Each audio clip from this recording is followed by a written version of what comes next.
Hey everyone, today I'm going to go over with you a very common question that we get on a daily basis in the Facebook group and in our emails, and that is how to apply for your ANCC exam. So I am going to walk you through start to finish, show you exactly what that application is going to look like so that it's anxiety-free and stress-free when you do go to apply. So to start off, you are just going to open up a web browser, and it can be any web browser that you'd like, doesn't make a difference which one.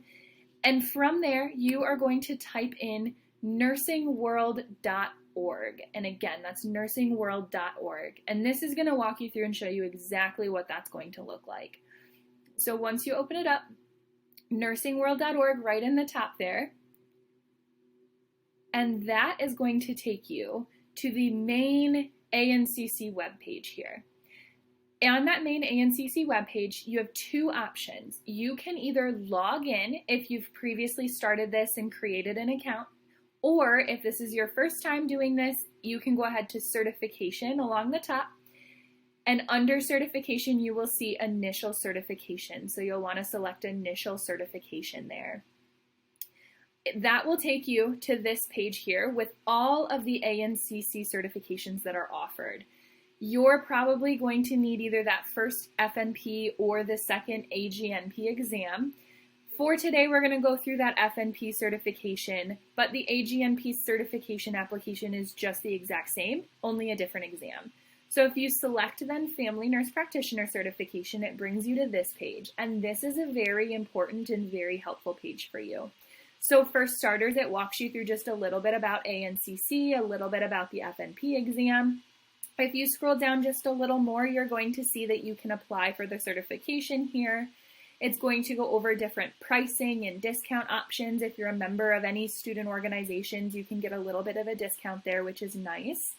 Eligibility as well. This will walk you through exactly what is required of you in order to sit for this exam.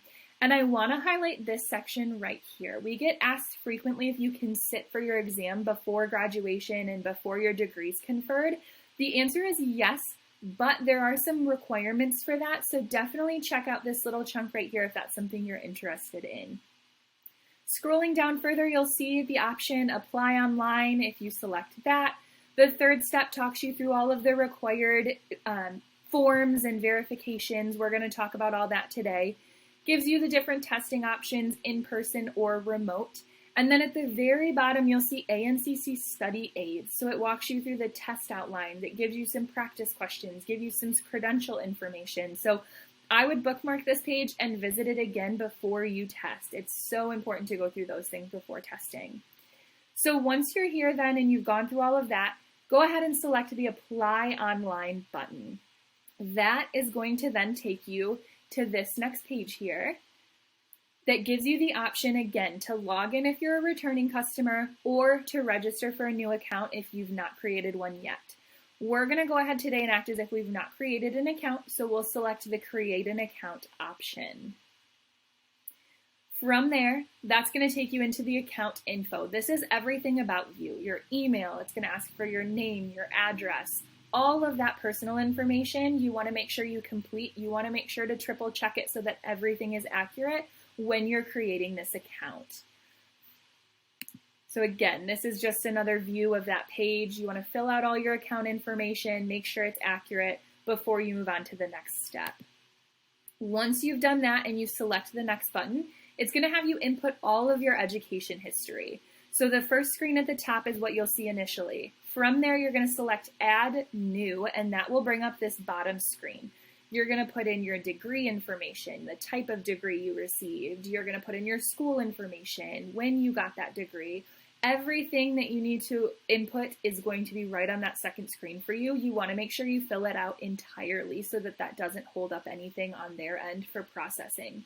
You're definitely going to want your nurse practitioner education in here, your nursing education as well. Any other education you're free to add, but you don't necessarily have to if it's not applicable to the exam. Once you're done with that, you'll go ahead and hit the blue next arrow at the top. That's going to bring you then to license information. Same type of setup, you'll have the option to add new.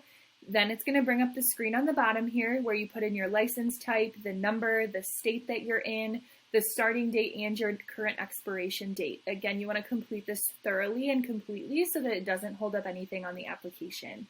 Once you submit that, it's going to be your nursing license and anything else that you'd like to add. Go ahead and hit next, and that's going to bring you then to membership page. This is back to any of those memberships that you're in as a student or any professional memberships that you're part of that can help with a discount for the exam, or just any that you're involved in that you would like to add here. Same type of setup, add new, and then select next. After you're done adding memberships, you'll see the page that's on the bottom here, that certification application instructions. Nothing specific you have to do here aside from reading through it completely, accepting, and then moving on to the next screen.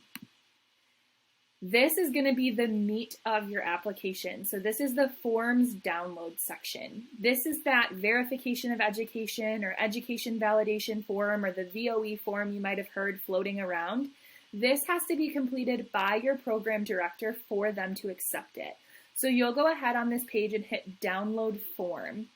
Once you download that form, it will pull up something that looks like this. This is something you can complete online and send to your school. You'll have to work with your specific program director to see how they want you to get these over to them.